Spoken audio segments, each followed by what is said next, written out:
बुर्ज खलीफा की बात करें, लास वेगस पियर की या चाइना की कई सारी अजीबोगरीब दिखने वाली बिल्डिंग। इन बिल्डिंग्स में कॉमन बात ये है कि एक चैलेंजिंग डिजाइन को एग्जीक्यूट करते हुए एक ग्लोबल स्टैंडर्ड का आउटस्टैंडिंग स्ट्रक्चर बनाया गया। लेकिन भारत में ऐसी चीजें एग्जीक्यूट होते हुए नजर नहीं आती। हम इजीली गवर्नमेंट को दोष देते हैं, हमारे यहाँ के डेवलपर्स को दोष देते हैं कि भारत शायद केपेबल ही नहीं है ऐसी बिल्डिंग्स बनाने के लिए, और बहुत ज्यादा जेनेरिक डिजाइन से ही हम खुश होते हैं। चौकोर डब्बे, छोटी छोटी खिड़की और ढेर सारा सीमेंट और ईंट का उपयोग, यही हमारे बिल्डिंग्स का स्टैंडर्ड बन चुका है। लेकिन जब गवर्नमेंट एक्चुअली कोई चैलेंजिंग प्रोजेक्ट उठा रही है, तब जब दिक्कतें सामने आने लगती है, उससे ये बात पता चलती है कि ये जितना हमें लगता है उससे काफी ज्यादा कॉम्प्लिकेटेड प्रॉब्लम है। इसका एक सिंपल एग्जांपल है new Delhi railway station redevelopment project. एक बहुत एम्बिशियस प्रोजेक्ट जहां पर 2 गुंबद नुमा रूफ, जो अपने आप में एक लैंडमार्क स्ट्रक्चर होता, 40 मंजिला की कमर्शियल बिल्डिंग्स और पूरे के पूरे एरिया का डेवलपमेंट पूरे नए सिरे से यहाँ पे किया जाना था। लेकिन गवर्नमेंट के बार बार कोशिश करने के बावजूद भी ये डिजाइन कभी भी रियलिटी में तब्दील होना शुरू नहीं हो पाया। इनफैक्ट इसको फाइनली स्केल डाउन कर दिया गया है और एक नॉर्मल से डिजाइन के साथ अब इसे बनाया जाएगा। ऐसा नहीं है कि गवर्नमेंट ने प्रयास नहीं किया, लेकिन कई ऐसे फैक्टर्स थे जो इसे प्रैक्टिकल बनने नहीं दे रहे थे। ये पूरी कहानी क्या है new Delhi railway station development की, इसके बारे में आज हम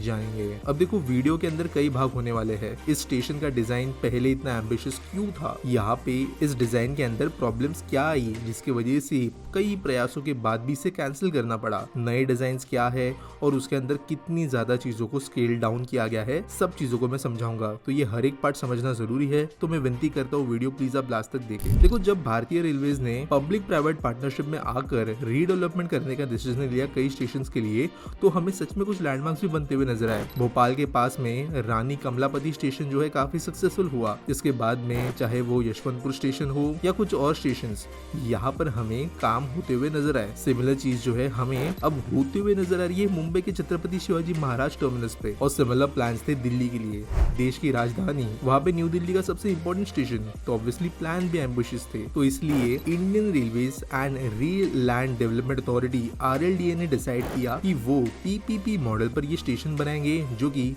4.5 लाख स्क्वायर मीटर स्पेस में फैला होगा, और एक एस्टिमेटेड कॉस्ट के लिए निकली गई 5,000 करोड़ की। जो ये ओरिजिनल डिजाइन था, ये साल 2020 में आया था। एक्सपांसिव स्टेशन बिल्डिंग 2 गुंबदों के साथ 6 मंजिला नॉर्मल बिल्डिंग्स, जहां पर अराइवल और डिपार्चर अलग होगा। और ये जो डोम्स है, इसमें से छोटा वाला डोम 60 मीटर की हाइट का और बड़ा वाला डोम 80 मीटर हाइट का होने वाला था। अपने आप ही ये बहुत बड़े होते। 40+ स्टोर्स की कमर्शियल बिल्डिंग्स यहाँ पे की जा रही थी, जहाँ पर बहुत ज्यादा रिटेल स्पेस भी अवेलेबल होता। स्टेशंस के जो प्लेटफॉर्म है उनको एक्सटेंड किया जाने वाला था ज्यादा लंबे पैसेंजर ट्रेन को हैंडल करने के हिसाब से। दिल्ली मेट्रो की जो येलो लाइन है उसके साथ में यहाँ पे कनेक्टिविटी बढ़ाई जाने वाली थी और मल्टी मोडल ट्रांजिट हब्स बनने वाले थे पहाड़गंज और अजमेरी गेट दोनों साइड में। एनवायरमेंटल फीचर्स भी यहाँ पे थे, rain water harvesting, waste water reuse, solid waste management, ये सब स्टेशन की साइड पे ही किया जाने वाला था। लेकिन इसके वजह से एक प्रॉब्लम ये आई कि ये रेलवे और हमारी प्राइवेट कंपनी से कैपेसिटी के बाहर जाने लगा। अब गवर्नमेंट इसको बनाना तो चाहती थी, तो यहाँ पर खेल शुरू होता है टेंडर्स का, और ये सबसे इंपॉर्टेंट और कॉम्प्लिकेटेड पार्ट है इस वीडियो का। पहला टेंडर 2020 में ही आया और उसके शुरुआती महीनों में ही वैसे सरकार ने एस्टिमेट लगाया था कि 5,000 करोड़ का जो है यहाँ पे कॉस्ट लगेगा, लेकिन लार्सन एंड ट्यूब्रो को छोड़ के किसी भी कंपनी ने यहाँ पे बिड लगाई नहीं। और बिड लगाने वाली कंपनी भी जो थी, उन्होंने बिड सबमिट की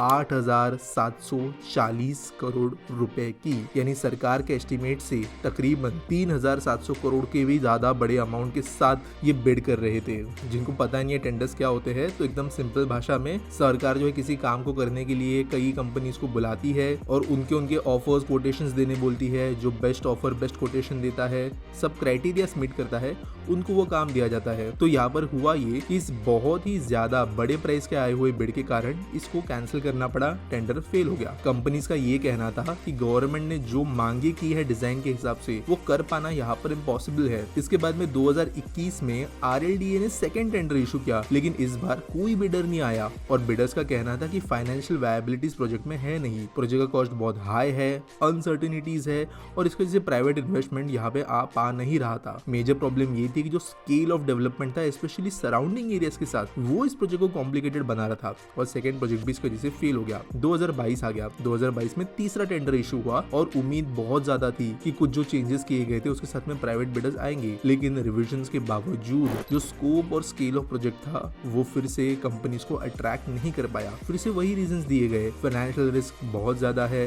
बहुत कॉम्प्लिकेटेड प्रोजेक्ट है और मेनली यहाँ पे मल्टीपल स्टेक होल्डर्स है। यहाँ पे सिर्फ रेलवे का काम नहीं था, दिल्ली गवर्नमेंट के साथ में भी कोऑर्डिनेशन की जरूरत थी और कई सारे प्राइवेट प्लेयर्स भी इन्वॉल्व थे। तीसरा टेंडर भी कैंसिल हो गया। फाइनली गवर्नमेंट ने प्रोजेक्ट को बहुत बड़े लेवल पे स्केल डाउन करने का डिसीजन लिया। 2023 के शुरुआती महीनों में RLDA ने कहा कि जो रीडेवलपमेंट प्रोजेक्ट है इसको एक साथ नहीं करते, छोटे छोटे टुकड़ों में डिवाइड करते हैं ताकि ये ज्यादा मैनेजेबल बने और बिडर्स को भी आसानी हो। बेसिकली जो नया टेंडर था वहां पर जो पहली वाली कॉस्ट थी 8,740 करोड़ की, उसके कंपैरिजन में यहाँ पर 2,459 करोड़ के प्राइस के हिसाब से कुछ पर्टिकुलर पार्ट्स ऑफ प्रोजेक्ट को ही सिलेक्ट किया गया फॉर कमर्शियल डेवलपमेंट। और जो एग्जिस्टिंग नई दिल्ली स्टेशन का बिल्डिंग है उसको भी रखना था और उसको बस अपग्रेड करना था फैसिलिटीज के हिसाब से, उसको गिराकर नया नहीं बनाया जाना था। इसके वजह से ज्यादा कंपनीज यहाँ पे आए ऐसी उम्मीद थी, लेकिन ये भी नहीं हो पाया। फाइनली 2024 में RLDA ने एक न्यू टेंडर इशू किया है जहाँ पे फिर से ये जो 2469 का काम था वही होगा और इसको भी मल्टीपल स्मॉलर टेंडर्स में बांटा है। और इस बार उम्मीद है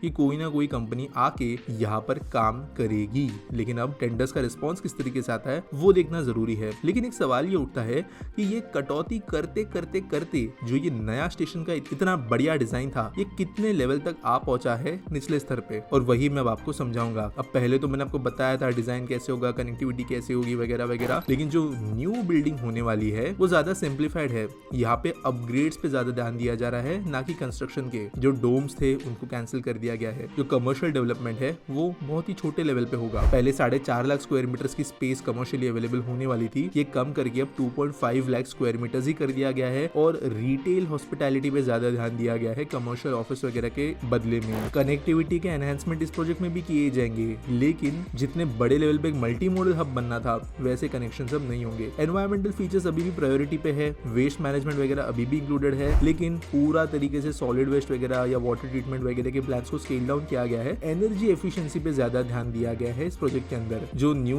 डिजाइन अभी हमारे पास इन डिटेल्स है उसके हिसाब से पूरे के पूरे बिल्डिंग की जो मेन हाइट होगी वो होगी 67.9 मीटर की। 2 बेसमेंट, ग्राउंड, 15 मंजिलों का टोटल यहाँ पे कंस्ट्रक्शन होगा। IGBC प्लैटिनम सर्टिफाइड बिल्डिंग होगी। रिटेल रेस्टोरेंट्स वगैरह के लिए टैक्सी रिक्शा स्टैंड्स अवेलेबल होंगे। पहाड़गंज के पास में MLCP बनाया जाएगा, यानी कार पार्किंग मल्टी लेवल का। और यहाँ पे कंस्ट्रक्शन कॉस्ट इस वाले पर्टिकुलर फेज ऑफ प्रोजेक्ट के लिए 450 करोड़ की ही होगी और इसके डिजाइन भी आप देख सकते हो। अब नए डिजाइन के अंदर रूफ वगैरह तो फिर भी अच्छे लग रहे हैं और ऐसा नहीं कि स्टेशन को इतना डाउनग्रेड कर दिया गया है कि कोई मेजर अपग्रेड आपको न्यू दिल्ली में देखने नहीं मिलेगा। अभी भी एक बड़ा चेंज है, लेकिन जो एक एम्बिशन रखा गया था सरकार के द्वारा, रेलवेज के द्वारा, वो फाइनेंशियल कंस्ट्रेंट्स और कई दूसरे रीजंस के चलते कभी भी अमल में आ नहीं पाया। देश के कई ऐसे प्रोजेक्ट्स हैं जो सिमिलर रीजंस की वजह से कभी स्केल अप नहीं कर पाते। अब यहाँ पे प्राइवेट कंपनीज का दोष नहीं है, हमारी ब्यूरोक्रेसी, पॉलिटिक्स, सरकार के अलग अलग बॉडीज का इन्वॉल्वमेंट, ये सब चीजें जो है हमारे यहाँ पे बिडिंग के अंदर आने वाली रिस्क को बढ़ाते हैं। एक एग्जांपल आपको मैं और देता हूँ इस प्रोजेक्ट से पूरी तरीके से अलग। महाराष्ट्र गवर्नमेंट ने कुछ सालों पहले वर्ली में जो BDD चॉल्स है उनके रीडेवलपमेंट के लिए भी टेंडर निकाला था। तब गवर्नमेंट कोई और थी, तो यहाँ पर ये जो पूरे के पूरे चॉल्स है इसको रीडेवलप करने का टेंडर मल्टीपल कंपनीज को मिला, जिनमें टाटास और साथ साथ L&T जैसी कंपनीज भी शामिल थी। अब बीच में गवर्नमेंट चेंज हो गई और उसके बाद में L&T कंपनी बार बार प्रयास करने के बावजूद भी कंस्ट्रक्शन शुरू कर पाने के लिए नेसेसरी परमिशंस ले नहीं पा रही थी। कोर्ट्स में चक्कर काटे गए और फाइनली L&T ने ये भी बोल दिया कि अब वो काम करना नहीं चाहते इस प्रोजेक्ट को और वो रिजेक्ट करते इस प्रोजेक्ट को, क्योंकि काफी ज्यादा टाइम वेस्ट और मनी वेस्ट वो यहाँ पर कर रहे थे। आपको मैं बता देता हूँ, खाली बैठे रहना भी बहुत महंगा होता है किसी कॉन्ट्रैक्टर के लिए, क्योंकि वो भी जो है किसी पर्टिकुलर प्रोजेक्ट के लिए पैसे क्रेडिट पर लेता है, उसको जो है अपने एम्प्लॉइज की सैलरीज वगैरह देते रहनी पड़ती है, मशीन कॉस्ट वगैरह होती है और बहुत अलग अलग फैक्टर्स। हालांकि ये जो BDD चॉल डेवलपमेंट का इशू था वो बाद में सॉल्व हुआ और आज इसके ऊपर काम चल रहा है, लेकिन इस तरीके के प्रॉब्लम्स देश में आते रहते हैं, तो यहाँ पे इस रिस्क को भी हमारे देश के कई कॉन्ट्रैक्टर्स को ध्यान में रखना पड़ता है कोई प्रोजेक्ट जो है उठाने के पहले। Protest, bureaucratic issues,